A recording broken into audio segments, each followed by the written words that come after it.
about it in executive session. It's a good agreement and it's in place for a good number of years. So we're very happy with the agreement. I think we have to take two votes. I think we have to pass the 1 year first and then the 3 year. So I think you need two separate motions. Yes. Oh, any questions or comments pertaining to this? I think we're having a little feedback here. Thank you, Brendan. Thank you, folks at Springfield. You guys have been great throughout this continued COVID-19 to defeat the pandemic, which we will. So again, any questions or comments pertaining to this collective bargaining agreement? I make a motion that we approve the 1 year contract with the clerks. Motion made by Vice Chair Collins to approve the 1 year portion of this contract. Is there a second, please? Second. Second by Ms. Gresham. Roll call vote is required. Madam Clerk, please call the roll. Yes. Yes. Yes. Yes. Yes.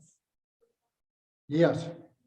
Yes, more than sufficient vote. This matter passes. Thank you. Is there a secondary motion on the collective bargaining agreement? I'll make a motion that we approve the 3 year contract with the clerks. Motion made by Vice Chair Collins. Is there a second, please? Second. A second by Ms. Gresham. Roll call vote is required. Madam Clerk, please call the roll. Yes. Yes. Yes. Yes. Yes. Yes. Yes, more than sufficient vote. This matter passes. Thank you, everybody that worked on it from our side and to the union side too. Thank you very much.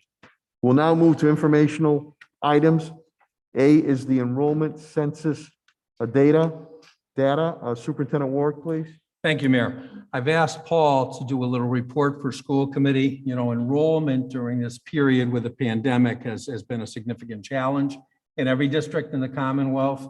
I just wanted to review the numbers with you so you can see where we're sitting right now and where the dips in enrollment are. And hopefully we'll get more students enrolled before October 1st, but we'll go through grade by grade. But Paul has a great report for you on the enrollment, and we'll open it up to questions when he finishes the report. Mr. Foster, staff. Thanks. Let me just share my screen.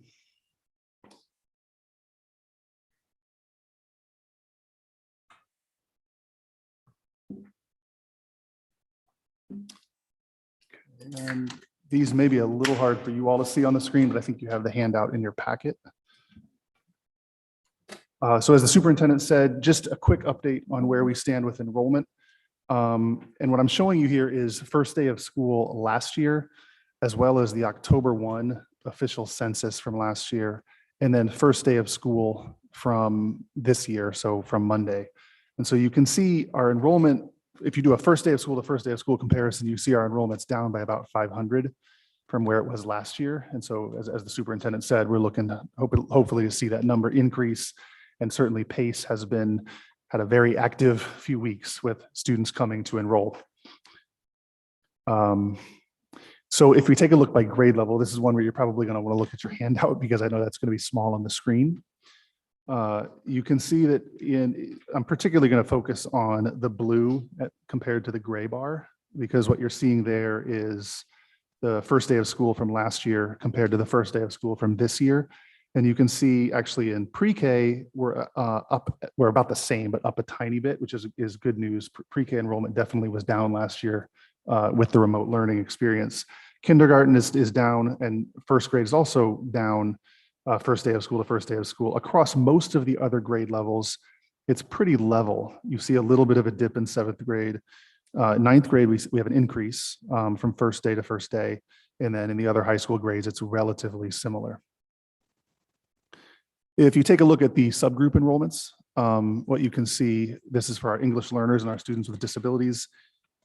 Again, now in this case, I don't have the first day of school from last year. What I have is the official data from last year. So your official October 1 census compared to the first day of school this year. You can see English learners it's down by 1/10 of a point, but basically the same.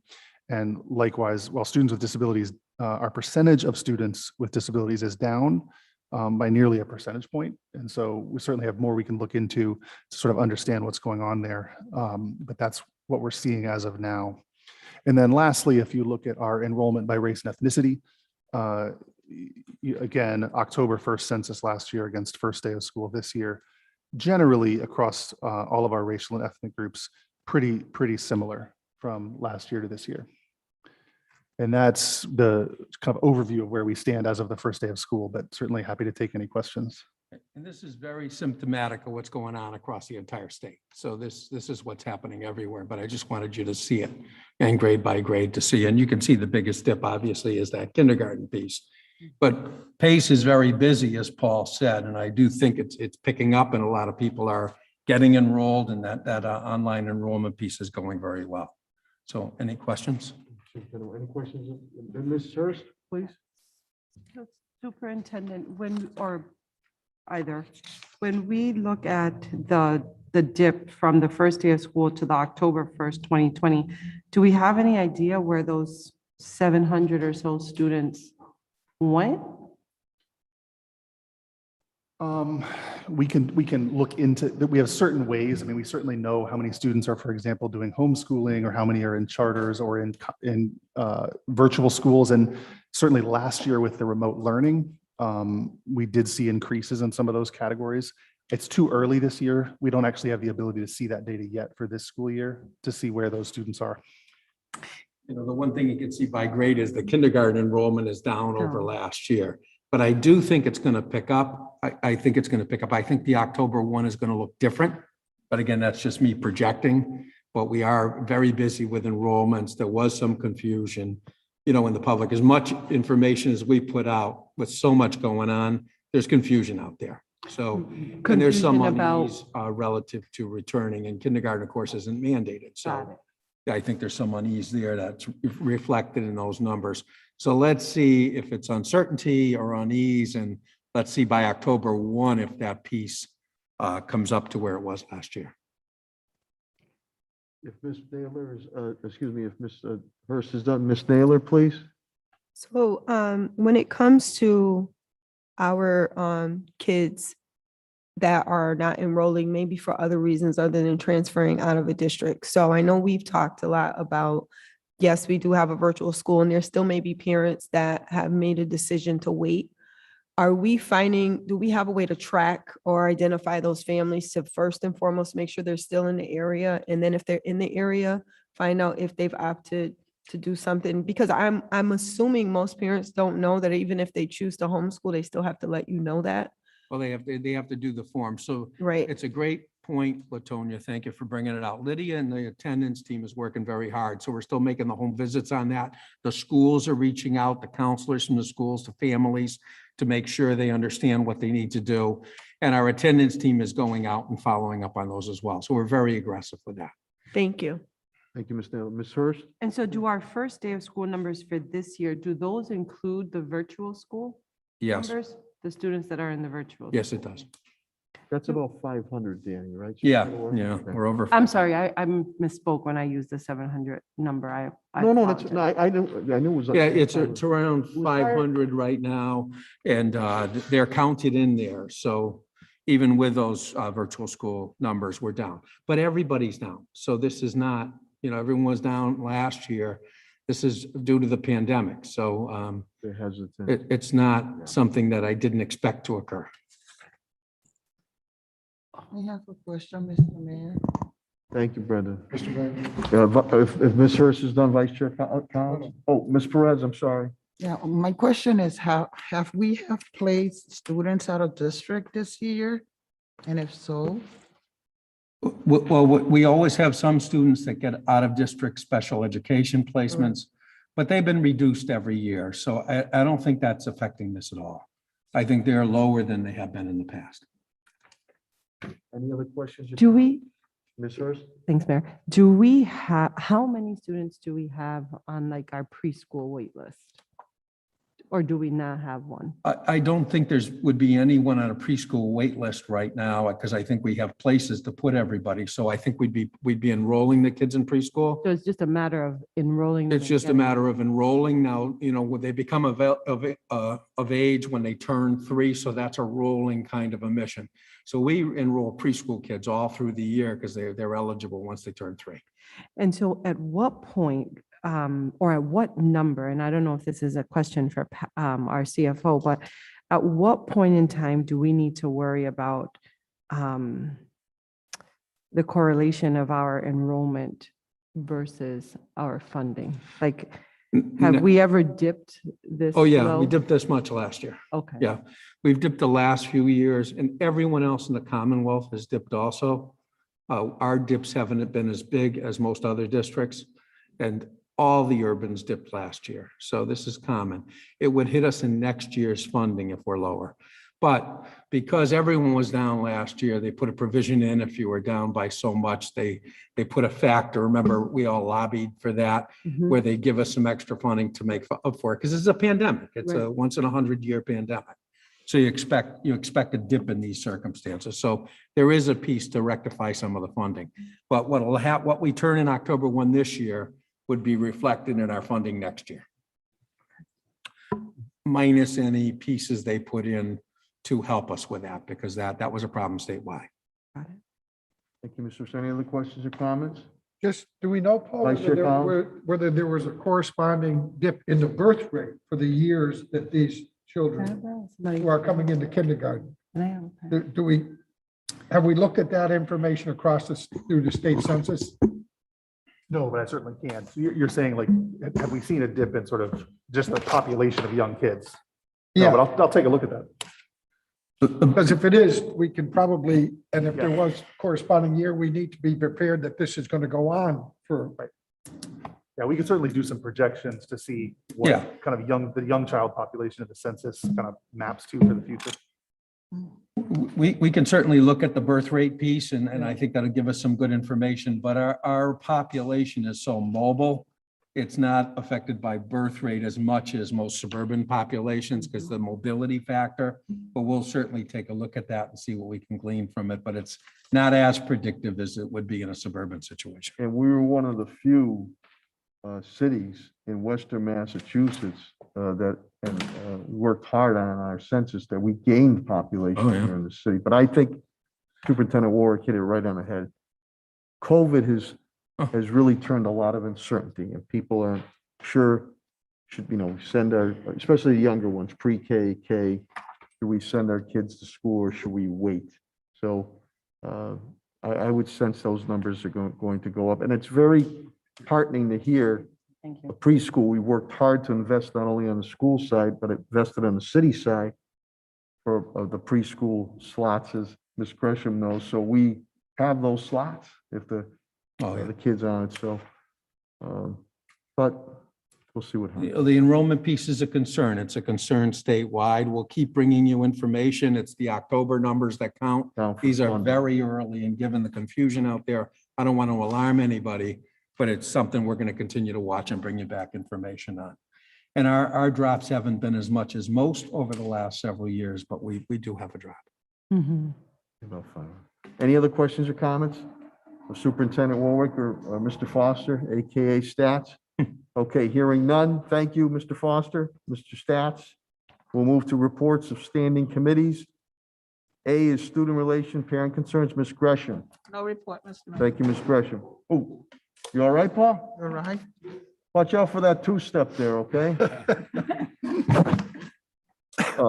B is Buildings Maintenance Committee, Vice Chair Collins. No report.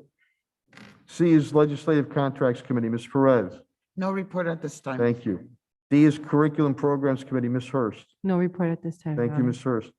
E is Budget and Finance Committee, Vice Chair Collins. No report at this time. We will be having a meeting shortly. Thank you, Vice Chair Collins. F is Vocational Education Committee, Attorney Peter Murphy. No report, Mayor. Thank you. Thank you. G is Technology Committee, Ms. Naylor. No report, sir. Thank you. School Safety Committee, Ms. Gresham. No report, Mr. Mayor. Thank you, Ms. Gresham. Special Subcommittee Staff Demographics, excuse me. This No passed. report at Ms. this Perez, thank you very much.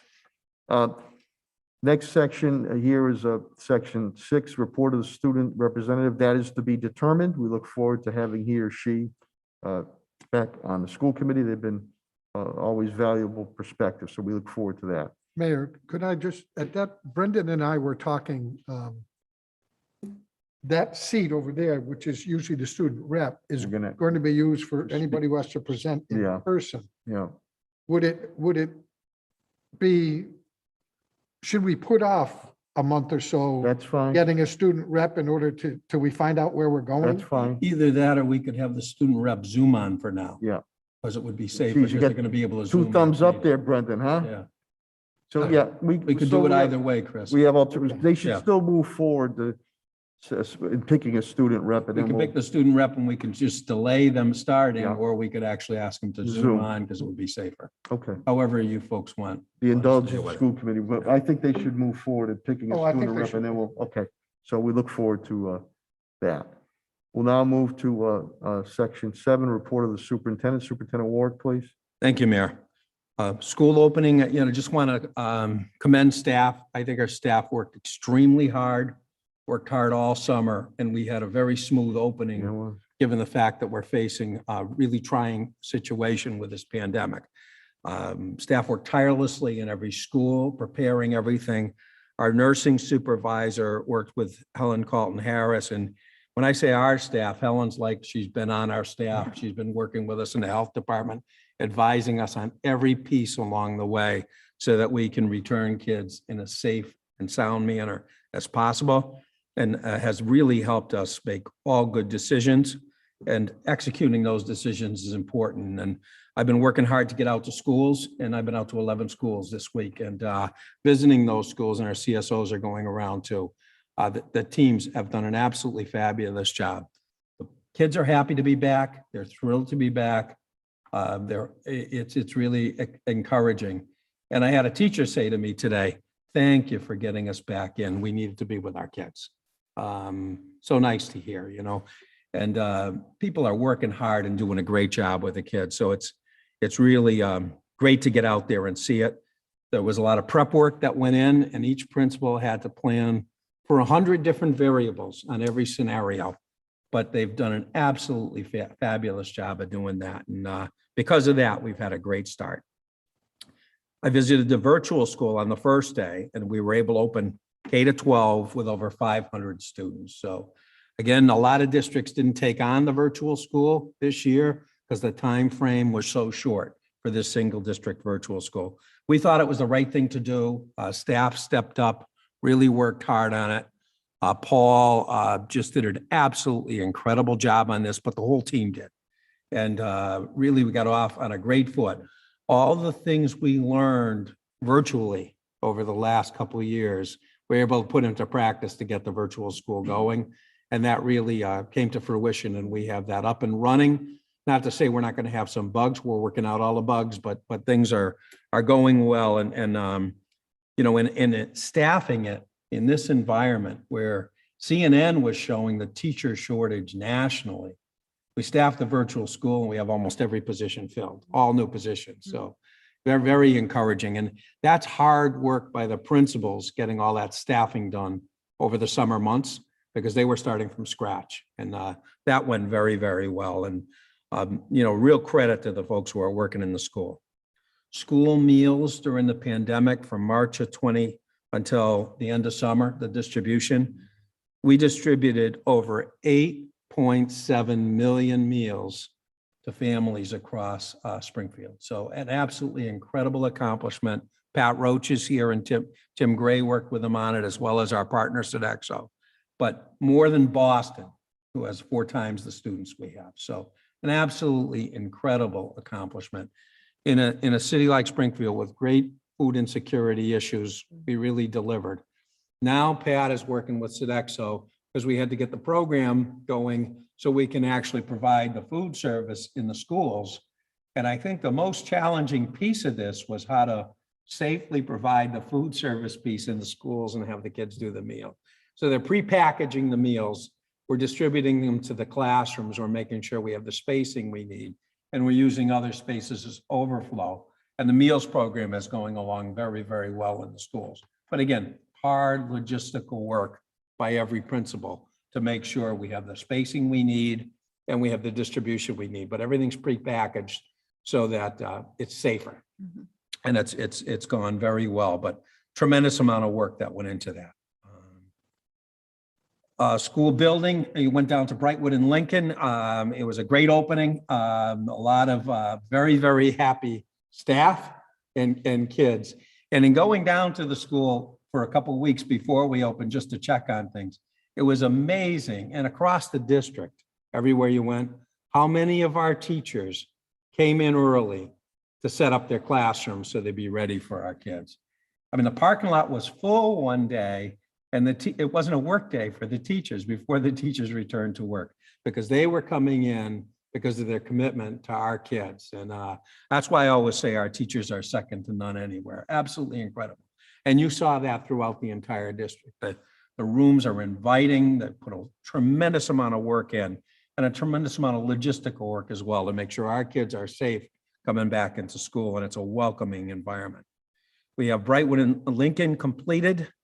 And as we were completing Brightwood and Lincoln, we've already broke ground on Homer and DeBerry. And that lot is turning out to be very favorable for us, and we got a good start. And as well as that, in the Mason Square neighborhood, we also have the park completed. The Sam Bolden. So it's Park. absolutely incredible what's going on here. And, you know, over $700 million worth of projects with MSBA. And not just these new school projects, which are great projects, but over 25 schools where we put new windows, doors, roofs, HVAC systems. So a lot has been done. We also, over $5 million this summer out of our general fund into some of our other schools, tile projects, things like that. So the schools have never looked better, and really tremendous job. And every dollar we spend with facilities, it's so important because kids see it, parents see it. Do you care? Are you investing in these buildings? And you see that not just in the new school buildings, but we're improving all of our buildings. Our facility department has done an absolutely incredible job. And you can see it as you go around to every school. As going around to some older schools today, like Glenwood with some nice new tile work, and Liberty and Pottinger. Schools are looking very, very good. But that $700 million worth of projects, the accelerated repair, we've done more with than anyone in the state and overall. And when have you seen Springfield actually get more money coming from the state than Boston? And I think that's incredible. But I thank the school committee for their support with all these projects. Our buildings had been neglected for a long time. We're reinvesting. And I thank Mayor Sarno. And, you know, that when Jack McCarthy came out from MSBA and Matt Donovan, they said, you know, in other communities, a lot of times they'll get a project approved, but not be able to find the funding for their piece of it. And we have never done that. They love dealing with Springfield. They love dealing with the mayor. So it's a credit to everyone. And I think we just need to keep moving forward with that. And something to remember, the buildings we took offline, 1898 Brightwood, the old Eastern Avenue School, 1898. So, you know, we're moving out of buildings. These were really needed projects that were long overdue. So very important. And again, I can't thank the mayor and the school committee enough for their support, and MSBA for being such a great partner, because it's really exciting. And this school by school, school within a school concept at Brightwood and Lincoln, it's really opened up very well. And the principals were so thankful to have, you know, a medium-sized building, not one of these huge edifices that later on there's too many students and they don't run as effectively. That was the first First in the state. with the MSBA that we deal. They wanted to do it with us, and we worked in 45 minutes, worked the deal. Barbara's happy about that. I said, we do that. You got to build me a Homer, a DeBerry Homer, and that's happening. And I want to give a special shout out to school committee woman Maria Perez, who was really our point person, as Barbara Gresham has been our point person at the DeBerry Homer Street. I was by there Saturday, that the foundation's going in well, and you know, the new schools built, retrofitted the rehabbing of schools.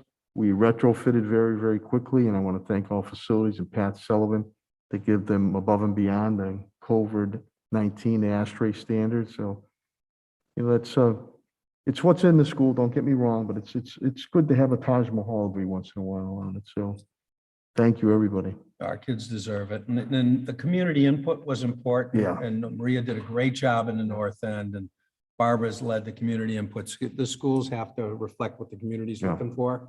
And it really is just a great project. It was so nice to see how excited the community was about it. And that was just a great thing to see. And I'm just very grateful because it was, like I say, long overdue. When you went into that, in those buildings like Brightwood, where there was no cafeteria, no gym for so long. And now Homer, another building, 1898, that we're going to be accessing. But again, no cafeteria, no gym.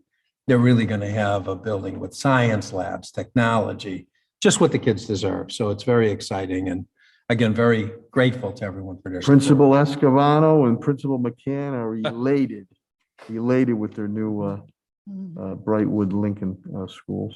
Yeah, so that concludes my report. I'm sure there's comments. I want to open it up to school committee members. Ms. Gresham. Yes, thank you, Mr. Mayor. I have two questions. So with respect to PACE, I've gotten several calls from parents that they've called there and don't get an answer or don't get a call back. Is there a turnaround time? Yeah, PACE is, we're doing a lot of enrollments, Barb. It's the busiest it's ever been. So a lot of people waited till the last minute. There was a lot of confusion. They're working through them as fast as they can. We're doing them online. But given a capacity, the staff is working 12 hours a day. They're doing the best they can. Is there a to better do it way as for fast as we parents can. to get in contact with someone at PACE or I'm sorry? just a phone call? There's no other way of But better to do things online than just call. online? Better Okay. to do things online. Yeah. All right. Yeah. And then my next question is with respect to the new schools, what's the process of renaming a school? But renaming is a school committee function. And if there's any renaming that goes on, that'll come from this board. All right, so Yeah. that's the process. The process would be this board would, Do we have to get like a community petition saying that they would like to rename a school? That's what we normally do with that. The other thing too, if a school is already named from somebody, we try never to, to change petition. that. Because that's sort of the, yeah, because DeBerry was named for someone, so you Yeah, wouldn't rename it William Yeah, DeBerry this would because be renaming, thinking of renaming it Homer after someone. Homer. Homer's actually named. I'm not sure. I don't think Homer was named after someone. I think it was named Homer because of Homer Street. Yeah. You gotta double But- check, So I you have to think double that- check. I did a little research on it, so. Yeah, we yes, just it have to was double. we just Because have to of the double check. street, not Yeah. Yeah. specifically Right. after. a We just person. have to double check that one.